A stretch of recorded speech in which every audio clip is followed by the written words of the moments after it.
Hello everyone, welcome to AKSIAS daily Hindu news paper analysis. ఈరోజు 12th December 2024 సంబంధించి Hindu news పేపర్లో important topics అనేవి Indo బంగ్లా relations సంబంధించి, Syrian civil వార్కి సంబంధించి, అదేవిధంగా ప్లేసెస్ ఆఫ్ వర్షిప్ యాక్ట్ రిలేటెడ్గా మనకి లాస్ట్ 1 week నుంచి నడుస్తున్న issues, no confidence on vice presidents related new article, అదేవిధంగా అసిస్టెంట్ డైయింగ్ అంటే ఏంటి అనేది కూడా ఈరోజు చూద్దాం.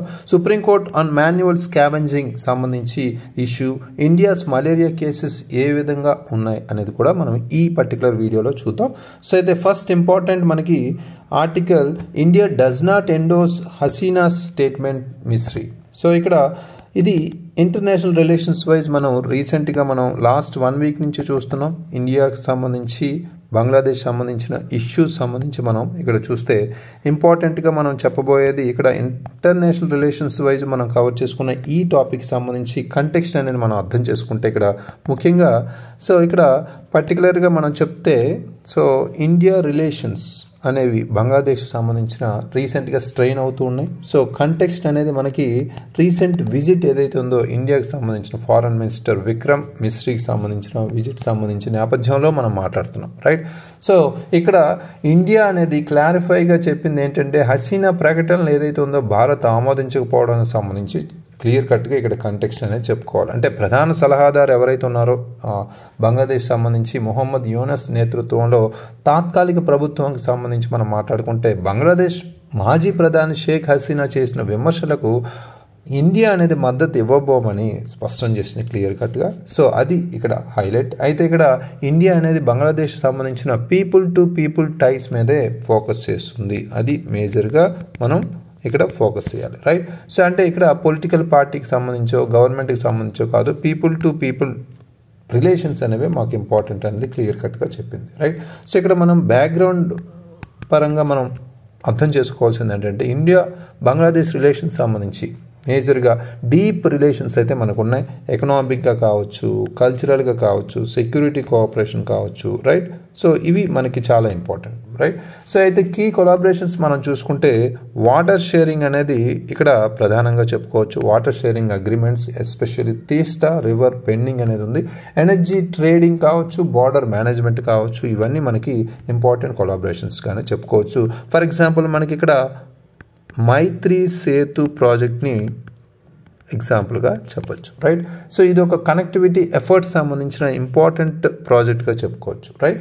సో అయితే నెక్స్ట్ మనకి కమ్యూనల్ ఇన్సిడెంట్స్ ఏవైతే ఉన్నాయో బంగ్లాదేశ్ సంబంధించి, అవి రీసెంట్గా మనకి ఇష్యూగా మారాయి. సో ఇరు దేశాల మధ్యకు సంబంధించి మనం మాట్లాడుకుంటే, కొన్ని రిపోర్ట్స్ మైనారిటీస్ మీద అటాక్స్ చేయడం, ఎస్పెషల్లీ హిందూస్ కావచ్చు, క్రిస్టియన్స్ కావచ్చు, బుద్ధులు కావచ్చు, ఎక్కువగా బంగ్లాదేశ్లో ఈ రిలీజియస్ ఇన్స్టిట్యూషన్ సంబంధించి వాళ్ళు అటాక్స్ చేయడం అనేది జరుగుతుంది. సో దీనికి సంబంధించిన మనం మాట్లాడుకుంటే, ఎస్పెషల్లీ పొలిటికల్ ట్రాన్సిషన్ ఏదైతే మారిందో, గవర్నమెంట్ ఎప్పుడైతే చేంజ్ అయిందో, ఇవి ఇంకా హై ఫ్రీక్వెన్సీగా పెరిగాయి అనేది ఇక్కడ చెప్తున్నారు. అయితే దీనికి సంబంధించి ఇండియా అయితే కన్సర్న్స్ అనేవి ఇక్కడ రేజ్ చేసింది. ముఖ్యంగా మైనారిటీస్ యొక్క ప్రొటెక్షన్ అనేది చాలా ఇంపార్టెంట్. కల్చరల్ సైట్స్ ఏవైతే వాటికి సంబంధించి కూడా, రైట్. సో అయితే ఇండియా పాలసీ ఏదైతే ఉందో, India policy of non interference అనేది ఇక్కడ హైలైట్ చేశారు. India policy of non interference, right. So ఇక్కడ వెరీ వెరీ ఇంపార్టెంట్ ఇది. సో ముఖ్యంగా దీని గురించి చెప్పాలంటే, సో ఇండియా అనేది భారతదేశం ముఖ్యంగా సో జోక్యం లేని రాజకీయం చేయాలనే ఉద్దేశంతో ముందుకెళ్తుంది అనేది ఇక్కడ చెప్తున్నారు. అంటే government of India reiterate it's traditional practice of non interference in the internal affairs of other countries. అంటే వేరే దేశాలకు సంబంధించిన అంతర్గత ఇష్యూస్ ఏవైతే ఉన్నాయో వాటికి సంబంధించి ఎటువంటి జోక్యం చేసుకోబోము, అదే మన ట్రెడిషనల్ ప్రాక్టీస్గా మనం ముందుకు చారిత్రక పద్ధతిగా మనం తీసుకొస్తున్నాం అనేది కూడా ఇక్కడ చెప్పారు. అయితే ఇక్కడ ఇండియా అనేది ఎటువంటి ప్లాట్ఫామ్ కానీ సపోర్ట్ కానీ హసీనా యాక్టివిటీకి సంబంధించి ప్రొవైడ్ చేయలేదు అనేది కూడా క్లియర్ కట్గా చెప్తుంది. అదేవిధంగా ఇక్కడ కన్సర్న్స్ ఏవైతే ఉన్నాయో మనం దాని గురించి కూడా మనం ఇక్కడ తెలుసుకోవాలి. మైనారిటీస్ సంబంధించిన ఇష్యూస్ ఏవైతే ఉన్నాయో వాటికి సంబంధించి ఇండియా ఎక్స్ప్రెస్ చేసిన కన్సర్న్స్ ఏవైతే ఉన్నాయో, ముఖ్యంగా బంగ్లాదేశ్లో మైనారిటీస్ సంబంధించిన అగెన్స్ట్గా, అదేవిధంగా ఆల్మోస్ట్ రీసెంట్ అరెస్ట్ ఏవైతే ఉన్నాయో వాటికి సంబంధించి కమ్యూనల్ వైలెన్స్ చేసిన వాళ్ళని అరెస్ట్ చేయడం కూడా పోస్ట్ హసీనాస్ గవర్నమెంట్ ఫాల్ డౌన్కి సంబంధించి మనం ఇక్కడ ఇది ఇండియా అయితే వెల్కమ్ చేసింది. అదేవిధంగా కొన్ని కన్సర్న్స్ అయితే ఇంకా ఉన్నాయి అబౌట్ టెర్రరిజం ముఖ్యంగా మాట్లాడుకుంటే, రైట్. సో టెర్రరిజం సంబంధించి కన్విక్టెడ్ టెర్రరిస్ట్ ఎవరైతే ఉన్నారో వాళ్ళకి సంబంధించిన రిలీజ్ చేయడం. సో ఇది యాంటీ ఇండియా రెటోరిక్గా మనకి కనిపిస్తుంది. దీన్ని కొంత కన్సిడర్ చేస్తున్నారు కన్సర్న్గా, ఆందోళనగా. అదేవిధంగా కంప్లీట్ డిస్కషన్ సంబంధించి కొన్ని కన్సర్న్స్ అయితే మనం ఇక్కడ టెంపుల్స్ కావచ్చు, ఎస్పెషల్లీ ఇస్కాన్ మాంగ్స్ సంబంధించి మాట్లాడుకోవచ్చు. గతంలో అరెస్ట్ చేయడం అనేది జరిగింది. సో ఇక్కడ మేజర్గా మన అగర్తలాలో కూడా, మన త్రిపుర రాజధాని అగర్తలాలో కూడా ఈ బంగ్లాదేశ్ సంబంధించిన ఆఫీస్ అయితే ధ్వంసం చేయడం కూడా జరిగింది. ఇరు దేశాల మధ్య ఈ కన్సర్న్స్ అయితే మనం చూడొచ్చు, రైట్. సో ఇక్కడ ఇండియా రిలేషన్స్ అనేవి, ఇండియా బంగ్లాదేశ్ రిలేషన్స్ నేపథ్యంలో ఈ ఆర్టికల్ చాలా ఇంపార్టెంట్. అదేవిధంగా next important article, how Baath parties 6 decade long rule in Syria came in to a crashing end. So ఇది ఇంటర్నేషనల్ రిలేషన్స్ వైజ్ మనం కవర్ చేసుకుంటాం. ముఖ్యంగా ఇక్కడ మనం గత వారం నుంచి చూస్తున్న సిరియన్ వార్, ఫస్ట్ మనకు డమాస్కస్ ఏదైతే ఉందో సిరియా రాజధానిని ఆక్యుపై చేయడం, ముఖ్యంగా ఇక్కడ కంటెక్స్ట్ మనం అర్థం చేసుకుంటే ఇక్కడ బాత్ పార్టీకి సంబంధించి 6 decade లాంగ్ రూల్ అనేది ఎలా ఎండ్ అయ్యింది దాని మీద ఇక్కడ ఫోకస్ చేశారు. ఈ ఆర్టికల్ ఒక న్యూస్ అనాలిసిస్ కింద వెరీ వెరీ ఇంపార్టెంట్. ఎప్పుడైతే మన హిందూ న్యూస్ పేపర్లో న్యూస్ అనాలిసిస్ వైజ్ ఇస్తున్నారో అవి చాలా ఇంపార్టెంట్, ఎగ్జామినేషన్ పాయింట్ ఆఫ్ లో ఫోకస్ చేయాల్సిందే, రైట్. సో అయితే 6 decade rule of Baath party అనేది ఇక్కడ మనకి కంటెక్స్ట్గా మనం చెప్పుకోవచ్చు. సిరియాలో ముఖ్యంగా ప్రెసిడెంట్ బషర్ అల్ అసద్కి సంబంధించి మనం మాట్లాడుకుంటే రీసెంట్గా అతను రష్యా పదవి నుంచి బయటకు వచ్చి రష్యాకి పారిపోవడం అనేది కూడా చూసాం. Because of various rebel groups ఎవరైతే ఉన్నారో leading by Hayat Tahrir al Sham అనే గ్రూప్ మనం ఇక్కడ ప్రధానంగా చెప్పుకోవచ్చు, రైట్. సో ఈ పర్టికులర్ గ్రూప్ వల్ల ప్రత్యేకించి ఇక్కడ సిరియాలో అప్పటి వరకు ఉన్న రూలింగ్ ఏదైతే ఉందో దాన్ని చేంజ్ చేశారు, రైట్. సో ఈ సిచ్యువేషన్ ముఖ్యంగా చెప్పుకోవాలంటే ఇంటర్నల్ ఫ్యాక్టర్స్ కావచ్చు, ఎక్స్టర్నల్ ఫ్యాక్టర్స్ కావచ్చు, అవి మేజర్గా ఫోకస్ అవుతాయి. ఈ కాంప్లెక్సిటీని బాగా పెంచాయి, రైట్, సిరియాలో ఉన్న జియో పొలిటికల్ ఇంట్రెస్ట్ సంబంధించి. అయితే ఇక్కడ కీ పాయింట్స్ని మనం అర్థం చేసుకుంటే ముఖ్యంగా ఫస్ట్ ఆఫ్ ఆల్ మనం ఈ బాత్ పార్టీస్ రూల్కి సంబంధించి మనం తెలుసుకోవాలి, రైట్. సో బాత్ పార్టీ ఏంటి అసలు దానికి సంబంధించి చూస్తే ఈ బాత్ పార్టీ అనేది సిరియాలోకి 1963లో పవర్లోకి వచ్చింది. సో ఇది అరబ్ సోషలిజం అండ్ సెక్యులరిజం సంబంధించి ప్రమోట్ చేస్తూ స్టార్ట్ అయింది, రైట్. సో తర్వాత మనం చూసుకుంటే ఈ అసద్ గవర్నమెంట్ అంటే బషర్ అల్ అసద్ అనే అతను ప్రెసిడెన్సీ తీసుకోవడం 2000లో జరిగింది, రైట్. 2000 సంవత్సరంలో అప్పటి నుంచి ఇతను అథారిటేటివ్ రూల్ ఏదైతే ఉందో దాన్ని కంటిన్యూ చేశాడు, రైట్. అథారిటేటివ్ రూల్ ఏదైతే ఉందో ఒక పక్క పర్టికులర్గా ప్రజల నుంచి డిసెంట్ వస్తున్నప్పటికీ, రైట్. సో పరోక్షంగా మనం చూసుకుంటే, రైట్. సో ఈ అథారిటేటివ్ రూల్ అనేది కంటిన్యూ చేస్తూనే ఉన్నారు. అయితే తర్వాత 2011 అరబ్ స్ప్రింగ్ ఏదైతే ఉందో, రైట్, అరబ్బుల తిరుగుబాటుకి సంబంధించి ఫస్ట్ టునీషియాలో, తర్వాత వేరే కంట్రీస్లో ఇది ఒక పెద్ద ఉద్యమాల తిరుగుబాటుదారుల మారి, అంటే 2011 అరబ్ స్ప్రింగ్ నిరసనలు అంతర్యుద్ధంగా మారాయి. అది సిరియా విచ్ఛిన్నానికి దారితీసాయి అనేది కూడా మనం ఇక్కడ క్లియర్ కట్గా చెప్పుకోవచ్చు, రైట్. సో అయితే ఇక్కడ రోల్ ఆఫ్ ఈ పర్టికులర్ మిలిటెంట్ గ్రూప్స్కి సంబంధించి మనం మాట్లాడాలి, right. Role of HTS and other groups అనేది ఇక్కడ మనం క్లియర్ కట్గా చెప్పాలి. ఎందుకంటే ముఖ్యంగా మనం ఆల్రెడీ HTS గురించి చెప్పుకున్నాం, right. Hayat Tahrir al Sham group సంబంధించి మనం మాట్లాడుకుంటే ఇదొక ఫార్మల్గా మనం పిలిచే అల్ నూస్రా ఫ్రంట్గా పిలిచేవారు దీన్ని. సో సిరియన్ బ్రాంచ్గా అంటే సిరియన్ బ్రాంచ్ ఆఫ్ ఆల్ ఖైదాగా దీన్ని పిలిచేవారు, రైట్.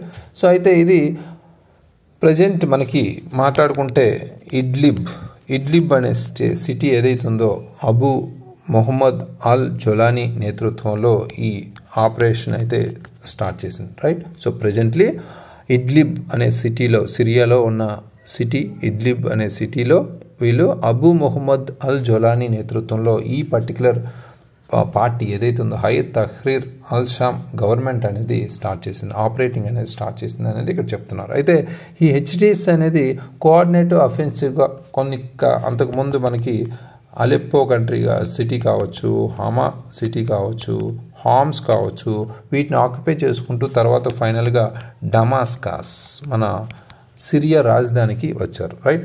సో ఇలా వీళ్ళు ఆక్యుపై చేయడం చూసాం. అదేవిధంగా హెచ్టిఎస్ కాకుండా మనకి వేరే అదర్ గ్రూప్స్ గురించి కూడా మనం ఇక్కడ తెలుసుకుంటే, ఇక్కడ సదర్న్ మిలీషియాస్ అనే గ్రూప్ గురించి మనం తెలుసుకోవాలి. ఇది ముఖ్యంగా జోర్డాన్ సపోర్ట్ చేసింది ఈ పర్టికులర్ గ్రూప్ని. సో వీళ్ళు ఫస్ట్ డమాస్కస్ని ఎంటర్ అయ్యారు, రైట్. డమాస్కస్కి ఎంటర్ అయ్యారు. సో సిగ్నిఫికెంట్ రోల్ అయితే వీళ్ళు కూడా ప్లే చేశారు. నెక్స్ట్ మనం చూసుకుంటే ఈ పర్టికులర్ గ్రూప్లో సిరియన్ డెమోక్రటిక్ ఫోర్సెస్ అనేది కూడా ఇక్కడ మనం చెప్పుకోవాలి. కుర్దిష్ లీడ్ చేసిన గ్రూప్గా ఇక్కడ మనం దీన్ని చెప్పుకోవచ్చు. వీళ్ళు నార్త్ ఈస్ట్ ఏదైతే ఉందో సిరియా నార్త్ ఈస్ట్ ప్రదేశాన్ని ఇక్కడ ఎక్స్పాండ్ చేస్తూ వచ్చారు, కంట్రోల్ని, right. So next important group ఏంటంటే మనకి అలవైట్స్ అనే గ్రూప్ మనం ఇక్కడ ప్రత్యేకించి అసద్కి సంబంధించిన ఒక సెక్ట్గా చెప్పుకోవచ్చు, రైట్. అసద్కి సంబంధించిన సెట్గా చెప్పుకోవచ్చు.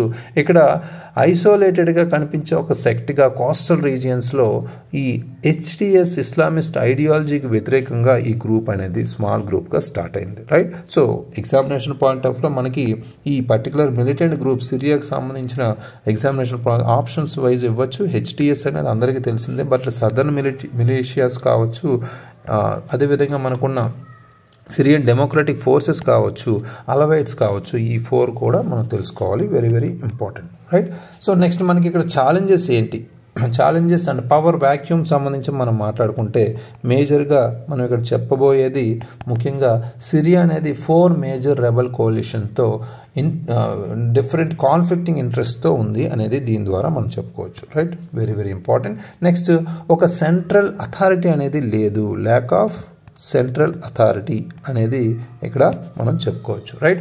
సో ఇది మనకి ఇన్స్టెబిలిటీ ఏదైతే ఉందో సిరియాలో ఇప్పుడు దాన్ని కంటిన్యూ చేసే రిస్క్ అయితే ఇక్కడ కనిపిస్తుంది, సెంట్రల్ అథారిటీ లేకపోవడం. అదేవిధంగా 4 మేజర్ రెబల్ కోalitions ఇక్కడ ఉండడం అనేది కూడా మనం ఇక్కడ ఒక ఇంపార్టెంట్ ఇష్యూగా చెప్పుకోవచ్చు. ఈ ఎక్స్టర్నల్ ప్లేయర్స్ గురించి కూడా మనం ఇక్కడ తెలుసుకోవాలి. అంటే internal and external. Internal players ఎవరు? ఇక్కడ ఉన్న టెర్రరిస్ట్ గ్రూప్స్ ఎవరైతే ఉన్నారో మిలిటెంట్ గ్రూప్స్గా చెప్పుకోవచ్చు. అయితే ఎక్స్టర్నల్ ప్లేయర్స్ని మనం ఫస్ట్ మనకి టర్కీగా చెప్పుకోవచ్చు, రైట్. టర్కీ నేమ్ కూడా ఇదివరకే మారింది, రైట్. ప్రొనౌన్సియేషన్ ఒకటే టర్కీగా ఉన్నప్పటికీ దాని నేమింగ్ టర్కీయేగా మారింది, రైట్. సో ఇది కొంత మనం తెలుసుకోవాలి. అయితే ఈ టర్కీ అనేది హెచ్టిఎస్కి సపోర్ట్ చేసింది, రైట్. హయత్ మనకున్న ఈ గ్రూప్ ఏదైతే మేజర్ గ్రూప్ ఉందో హెచ్టిఎస్కి సపోర్ట్ చేసింది అండ్ సిరియన్ నేషనల్ ఆర్మీ కూడా సపోర్ట్ చేసింది, రైట్. సో అదేవిధంగా మనకి ఇరాన్ చూసుకుంటే మనకి ఇరాన్ అనేది మెయింటైన్ చేసిన కొన్ని రిలేషన్స్ సంబంధించి ఇన్ఫ్లుయెన్స్ అనేది మనకు కనిపించింది. సో అయితే హెజ్బోలాతో లింక్స్ అనేవి కూడా మనకి ఇక్కడ కనిపిస్తున్నాయి, రైట్. సో అదేవిధంగా రష్యా కూడా ఒక కీ యాలీగా మనకి సిరియాకి సపోర్ట్ చేసింది. ఇక్కడ టాటస్ నేవల్ బేస్ అదేవిధంగా కెమిమ్ ఎయిర్ బేస్ సంబంధించి ప్రొటెక్ట్ చేస్తూ దాని లక్ష్యాన్ని మేజర్గా నిర్వర్తించింది. నెక్స్ట్ మనకి ఇజ్రాయెల్ కూడా మనం ఇక్కడ చెప్పుకుంటే ఇజ్రాయెల్ అనేది ఎయిర్ స్ట్రైక్స్ అనేవి ఇంటెన్సిఫై చేసింది. టెరిటోరియల్ అంబిషన్స్ ఏవైతే ఉన్నాయో గోలన్ హైట్స్ సంబంధించి ప్రొటెక్షన్ అయితే చూసుకుంది, రైట్. సో అదొకటి ఇంపార్టెంట్. అదేవిధంగా నెక్స్ట్ ఇంపార్టెంట్ గల్ఫ్ స్టేట్స్ సంబంధించి కూడా మనం ఇక్కడ మాట్లాడాలి. గల్ఫ్ స్టేట్స్లో ముఖ్యంగా ఇక్కడ ఇస్లామిస్ట్ అండ్ టర్కీస్ ఇన్ఫ్లుయెన్స్ ఏదైతే ఉందో దాన్ని గ్రో అవ్వకుండా కాషియస్గా ఇక్కడ గల్ఫ్ స్టేట్స్ అనేవి ఉన్నాయి, రైట్. సో ఈ ఇంటర్నల్గా 4 గ్రూప్స్ ఉన్నాయి, ఎక్స్టర్నల్గా 5 గ్రూప్ ఆఫ్ కంట్రీస్ అయితే ఉన్నాయి, రైట్. వీటి గురించి మనం ఈ పర్టికులర్ ఎడిటోరియల్లో మనం చూసాం, రైట్. ఈ సిరియన్ కాన్ఫ్లిక్ట్ అనేది దాదాపు మనకి లిబియన్ సివిల్ వార్ ఏదైతే ఉందో దానిలో మల్టిపుల్ ఫ్రాక్షన్స్గా ఎక్స్టర్నల్ పవర్స్ అనేవి ఎలా ఇన్ఫ్లుయెన్స్ చేసాయో అలాగే ఇందులో కూడా ఈ క్రైసిస్ అయితే తీసుకొచ్చింది, right. So next important article ఇక్కడ protect places of worship act say multiple pleas in Supreme Court. ఇది మనం పాలిటీ రిలేటెడ్గా కవర్ చేసుకుంటాం. Very very important. Already last 1 week నుంచి రిలేటెడ్ ఇష్యూస్ మనం చూస్తున్నాం. ఇక్కడ కంటెక్స్ట్ చూస్తే ముఖ్యంగా మల్టిపుల్ పిటిషన్స్ అనేవి ఫైల్ చేశారు సుప్రీంకోర్టులో. ఈ ప్లేసెస్ ఆఫ్ వర్షిప్స్ యాక్ట్ ఏదైతే ఉందో ఆ యాక్ట్కి సంబంధించి వ్యాలిడిటీని ప్రశ్నించే విధంగా ఛాలెంజ్ చేసే విధంగా దీన్ని తీసుకొచ్చారు. అయితే ఇక్కడ ఈ యాక్ట్ అనేది మనకు తెలిసిందే religious character of places of వర్షిప్ని ప్రొటెక్ట్ చేసే విధంగా, అంటే August 15, 1947 నుంచి ఏ విధంగా ఉందో దాన్ని ప్రొటెక్ట్ చేసే విధంగా ఇక్కడ తీసుకొచ్చారు. ఇక్కడ బ్యాక్గ్రౌండ్ ఇన్ఫర్మేషన్ మనం అర్థం చేసుకుంటే ప్లేసెస్ ఆఫ్ వర్షిప్ యాక్ట్ 1991 గురించి మనం ఇక్కడ మేజర్గా ఈ పర్టికులర్ ఇష్యూ మనకు తెలుసు. అదేవిధంగా ఎగ్జామ్షన్స్ అనేవి మనం చూసుకుంటే ఈ పర్టికులర్ యాక్ట్ అనేది రామ్ జన్మభూమి బాబ్రీ మసీద్ డిస్ప్యూట్ ఏదైతే ఉందో రీసెంట్గా అయోధ్య వెర్డిక్ట్ అనేది మనకి 2019లో రావడం, అది క్లియర్ చేయడం అనేది జరిగింది, రైట్. అది ఒక ఎక్సెప్షన్గా చెప్పుకోవచ్చు. అదేవిధంగా ఇక్కడ ఈ సిగ్నిఫికెన్స్ ఏంటి, ఈ పర్టికులర్ యాక్ట్కి సంబంధించిన ప్రాముఖ్యత ఏంటి అనేది మనం అర్థం చేసుకుంటే ఇది కమ్యూనల్ హార్మోనీని ముందుకు తీసుకెళ్తూ రిలీజియస్ డిస్ప్యూట్స్ ఏవైతే ఉన్నాయో వాటిని నిరోధిస్తూ మనకి హిస్టారికల్ క్లెయిమ్స్ పరంగా కావచ్చు, చారిత్రక తప్పిదాలు కావచ్చు, వాటికి సంబంధించి నిరోధిస్తూ ముందుకు తీసుకెళ్ళడమే, right.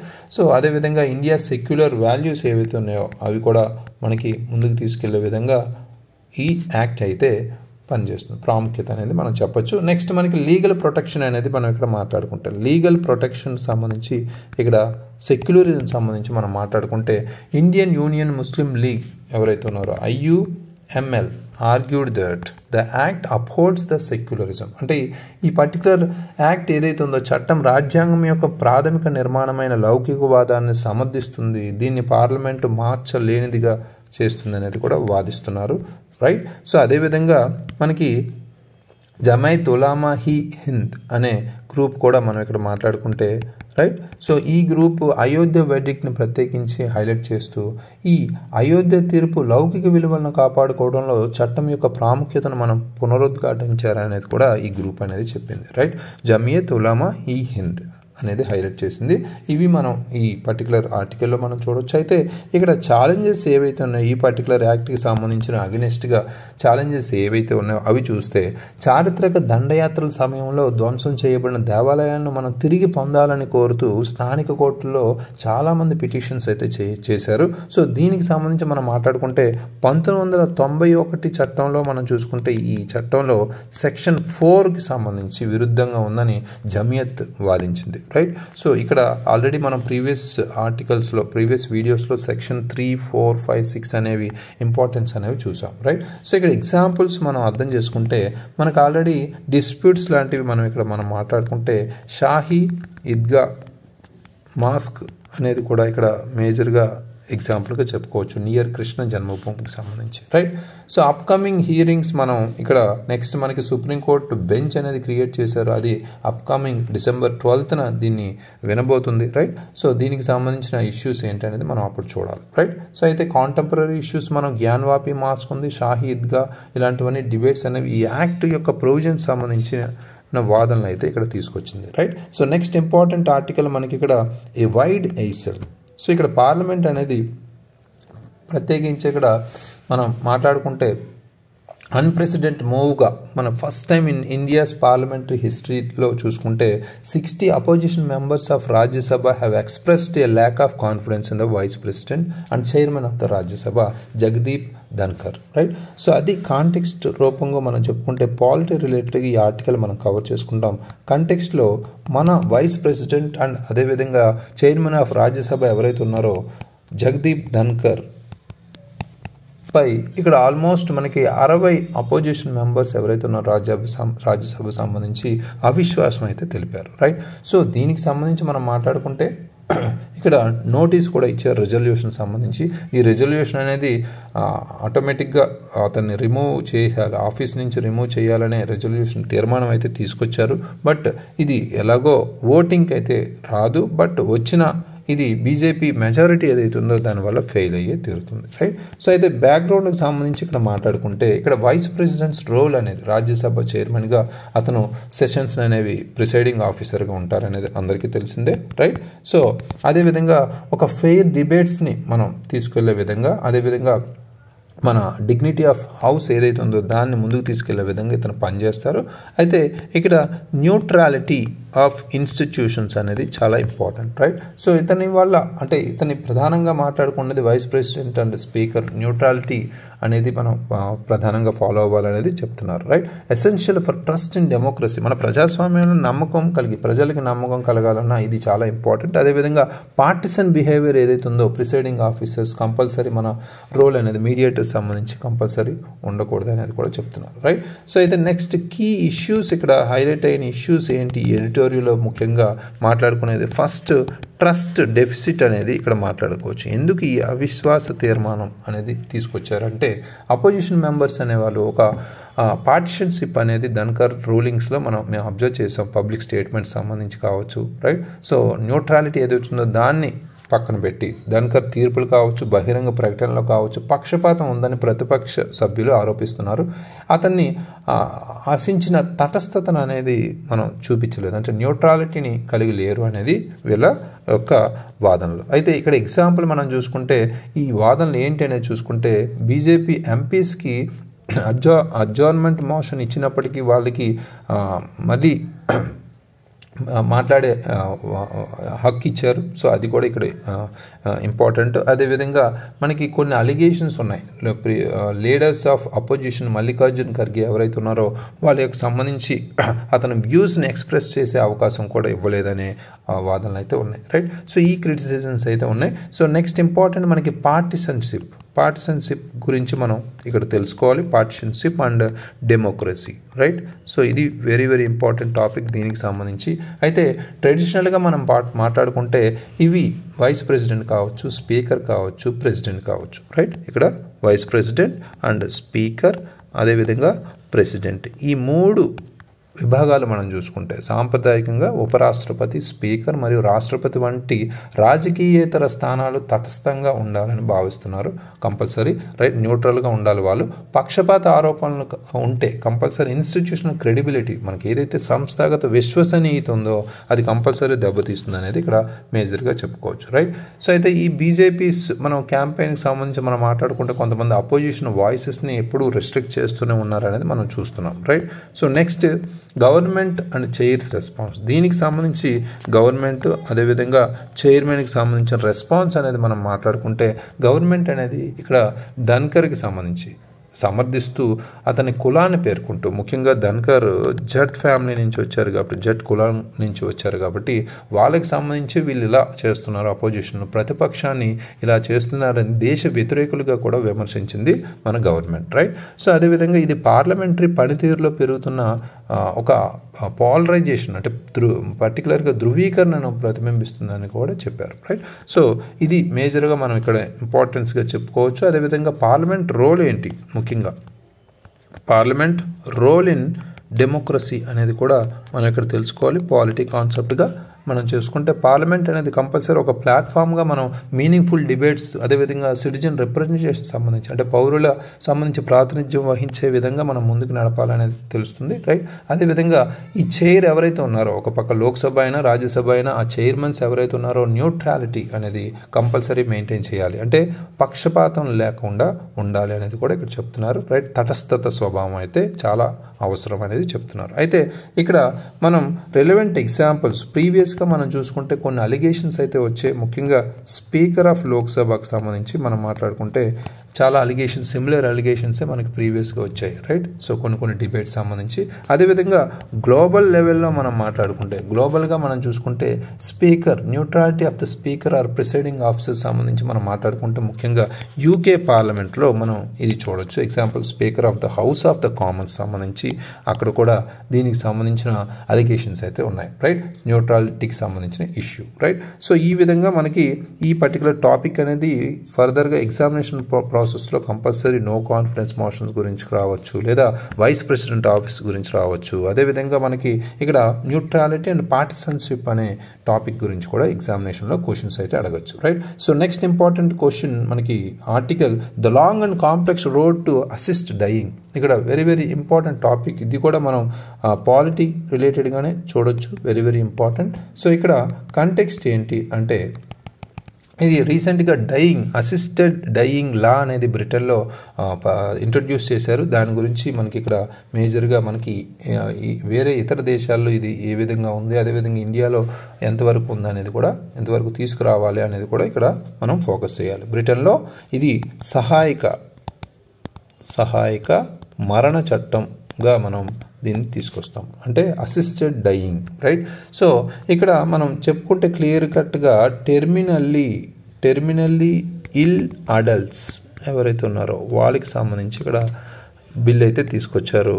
End of life bill 2024-25, right. So ఇది రీసెంట్గా బ్రిటిష్ పార్లమెంట్లో ఎంపీ కిమ్ లీడ్ బీటర్ గారు ఇక్కడ దీన్ని ఇంట్రడ్యూస్ చేశారు, right. Very very important. So అయితే ఇలాంటి బిల్స్ సంబంధించి మనం మాట్లాడుకుంటే ప్రిలిమినరీ ఎగ్జామినేషన్లో మనం పర్టికులర్గా ఈ international events related to polity or some other subjects మనం ఫాలో అవుతున్నామా లేదా, ఈ బిల్ రిలేటెడ్గా ఇచ్చి ఒక which of the following country recently introduce this bill అని ఇవ్వచ్చు, రైట్. సో ఇలాంటి పర్టికులర్గా ప్రిలిమ్స్ రిలేటెడ్ క్వశ్చన్స్ కూడా ఈ విధంగా అడిగే అవకాశం ఉంది కరెంట్ అఫైర్స్ నుంచి. అందుకనే focus should be on the newspaper articles, right, not magazines or any other thing.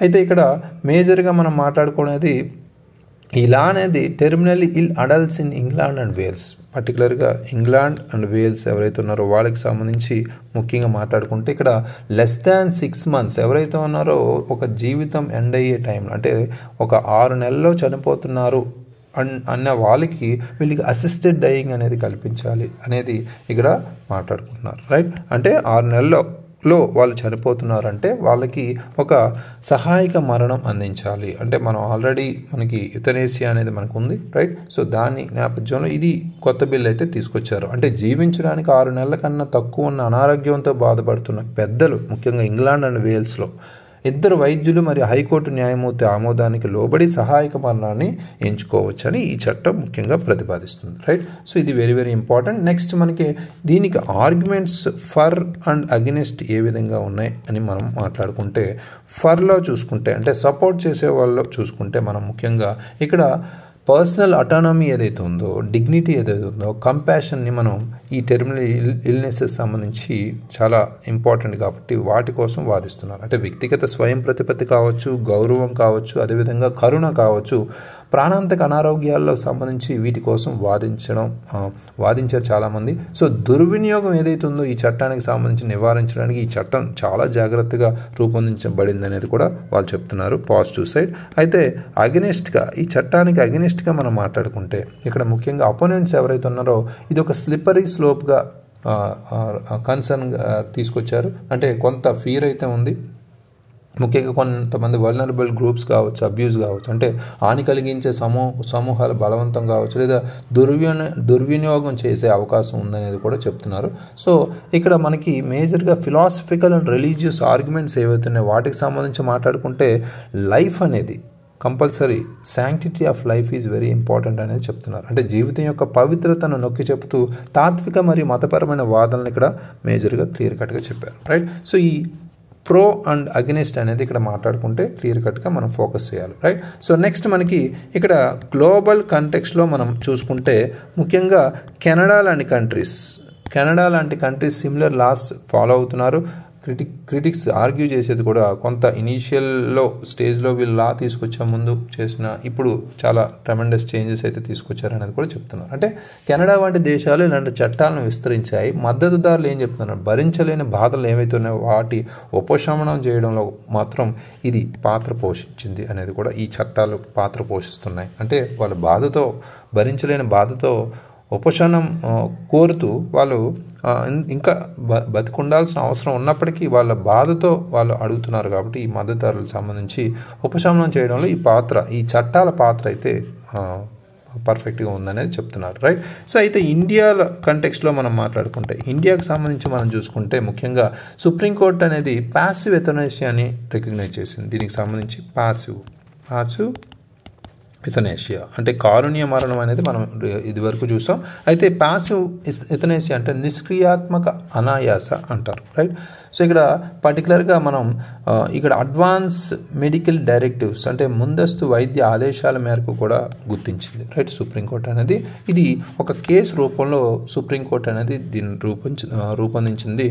Common cause versus union of India 2018 case సంబంధించి సుప్రీంకోర్టు అనేది దీన్ని హైలైట్ చేసింది. ప్యాసివ్ యుతనేషియా అనేది వెరీ వెరీ ఇంపార్టెంట్. అయితే ఇక్కడ ఇండియాకి సంబంధించి అంటే ఇప్పుడు తీసుకున్న నిర్ణయానికి సంబంధించి అంటే బ్రిటన్ బిల్లుకి సంబంధించి ఇండియా ఏం చేయాలి అనేది ఇక్కడ మనం మాట్లాడుకుంటే కాంప్లెక్సిటీ అనేది ఈ డయింగ్ లా ఏదైతే ఉందో దానికి సంబంధించి అసిస్టెడ్ డయింగ్ లాకి సంబంధించి కాంప్లెక్సిటీస్ అయితే ఉన్నాయి.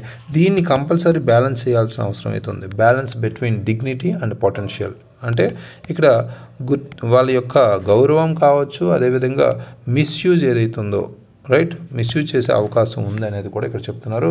దాన్ని బ్యాలెన్స్ చేయాలి, compulsory balance between dignity and potential for misuse అనేది ఇక్కడ ఫోకస్ చేయాలనేది చెప్తున్నారు.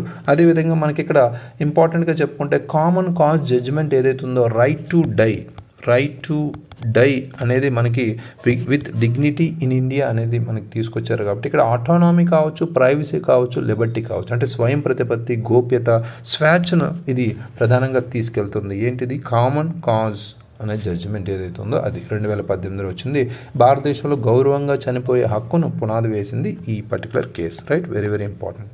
అయితే ఈ బ్యాక్గ్రౌండ్ సంబంధించి మనం మాట్లాడుకుంటే ఈ common cause versus union of India 2018 సంబంధించి మనం మాట్లాడుకుంటే ఇది ప్యాసివ్ ఎథనేసియా అని అడ్వాన్స్ మెడికల్ డైరెక్టివ్స్ని రికగ్నైజ్ చేసింది అనేది తెలుసుకున్నాం. రైట్, సో అదేవిధంగా ఇక్కడ ఇది extension of the right to privacy and individual dignity అంటే ఆర్టికల్ 21కి ఎక్స్టెన్షన్గా మనం చెప్పుకోవచ్చు. రైట్, కాన్స్టిట్యూషన్లో ఉన్న ఆర్టికల్ 21కి సంబంధించి right to privacy and individual డిగ్నిటీకి ఎక్స్టెన్షన్గా దీన్ని చెప్పుకోవచ్చు. ఈ రిలేటెడ్ ఆర్టికల్స్ రిలేటెడ్గా కూడా క్వశ్చన్స్ వచ్చే అవకాశం ఉంది.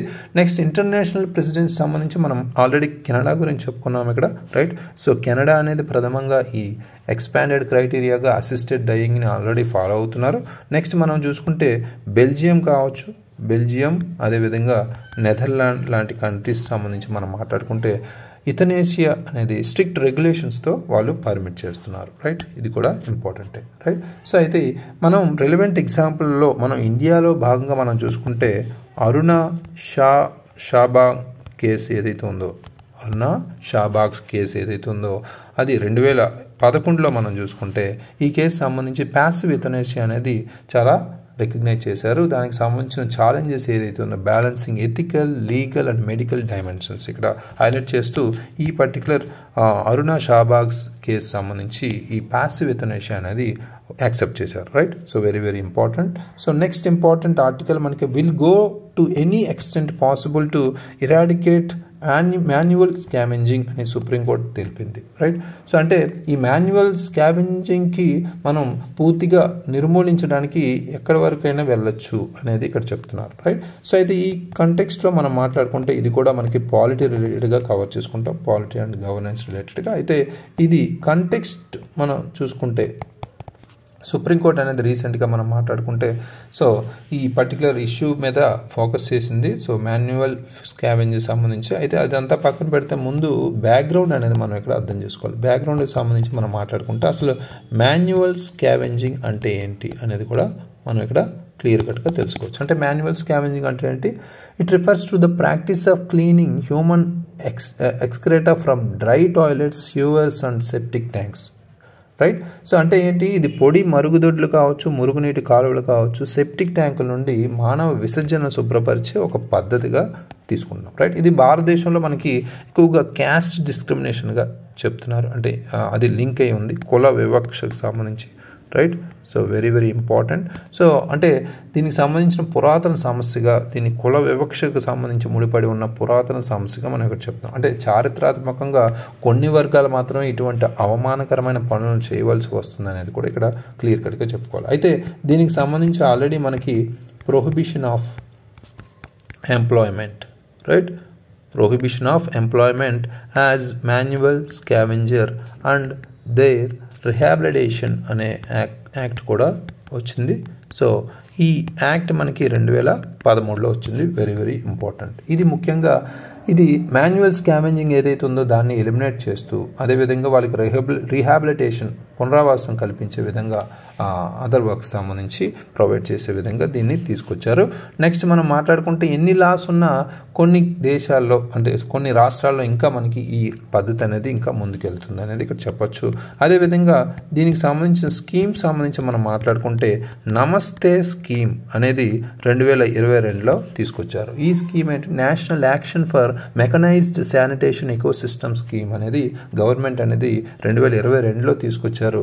ఈ శానిటేషన్ ప్రాసెస్ ఏదైతుందో అంటే పారిశుద్ధ్య విధానానికి సంబంధించి ఆధునీకరణ, యాంత్రీకరణ చేయడం, అదేవిధంగా డిపెండెన్సీ ఆన్ మాన్యువల్ స్కావెంజింగ్ చేసే వాళ్ళ మీద ఆధారపడడం తగ్గించడం అనేది కూడా ఇది ప్రధాన ఉద్దేశంతో తీసుకొచ్చారు. రైట్. సో ఇక్కడ కీ పాయింట్స్ మనం అర్థం చేసుకుంటే ఈ పర్టికులర్ ఇష్యూలో సుప్రీంకోర్టు అనేది ముఖ్యంగా ఈ కోర్టు అనేది ఈ మాన్యువల్ స్కావెంజింగ్ ఏదైతే ఉందో దాన్ని రిజాల్వ్ చేసే ఉద్దేశంతో హజార్డస్ క్లీనింగ్ ప్రాక్టీసెస్ ఏవైతే ఉన్నాయో వాటికి సంబంధించి హ్యూమన్ డిగ్నిటీని ఐడెంటిఫై చేస్తూ అంటే మానవ గౌరవాన్ని నొక్కి చెప్తూ ఈ మాన్యువల్ స్కావెంజింగ్ మరియు ప్రమాదకర శుభ్రపరిచే పద్ధతులను నిర్మూలించాలనే తన సంకల్పాన్ని కోర్టు మరొకసారి ధృవీకరించింది. ఇక్కడ అది మెయిన్ హైలైట్గా ఇక్కడ చెప్పుకోవచ్చు.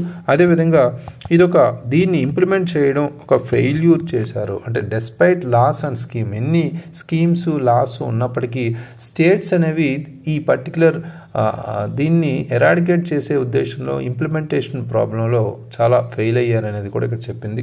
కంటిన్యూడ్ డెత్ ఆఫ్ వర్కర్స్ ఏవైతే ఉన్నో వాటిని హైలైట్ చేస్తూ అంటే వీటిలో పనిచేస్తున్న వర్కర్స్ ఎక్కువగా చనిపోతున్నారు కాబట్టి దాన్ని హైలైట్ చేస్తూ సుప్రీంకోర్టు ఈ వ్యాఖ్యలు అయితే చేసింది.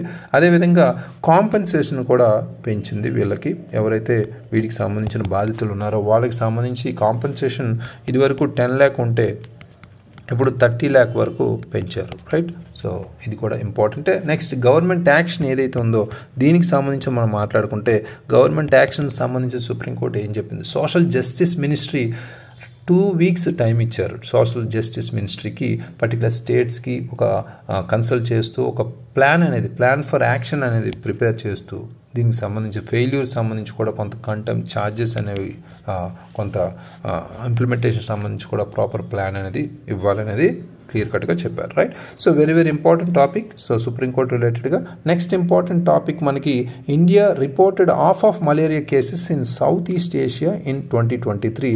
ఇది మనం గవర్నెన్స్ రిలేటెడ్ హెల్త్ కాన్సెప్ట్లో మనం కవర్ చేసుకుంటాం టాపిక్లో. రైట్. సో ఇక్కడ కంటెక్స్ట్ ఏంటంటే ముఖ్యంగా according to WHO World Health Organization రీసెంట్గా మనకి వరల్డ్ మలేరియా రిపోర్ట్ అనేది రిలీజ్ అయింది. రైట్. 2024.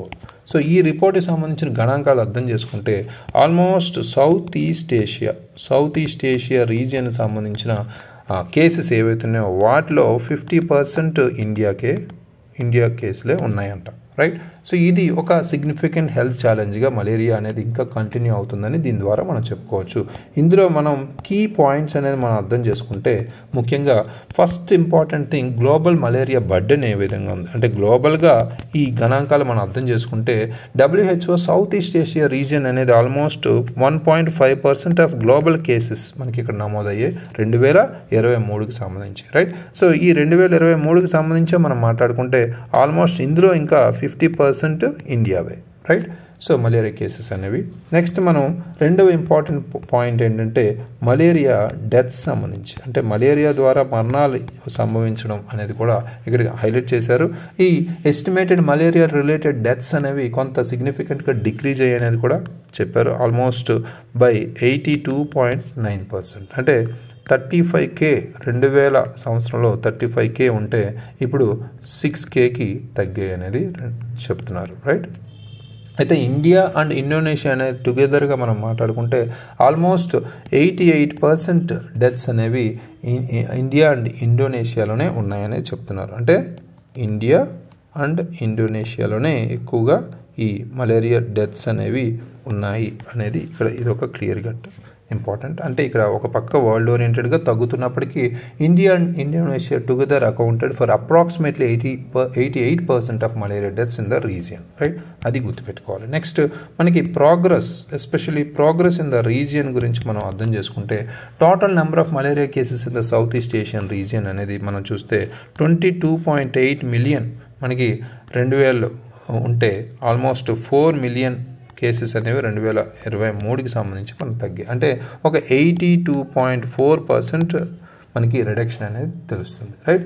సో ఇండియాకి సంబంధించి మనం మాట్లాడుకుంటే ఈ ప్రోగ్రెస్ అనేది ఎలా ఉంది ఇండియాకి సంబంధించి చూసుకుంటే సబ్స్టాన్షియల్ ప్రోగ్రెస్ అనేది మనం తెలుసుకోవచ్చు. Reducing malaria cases by 93%.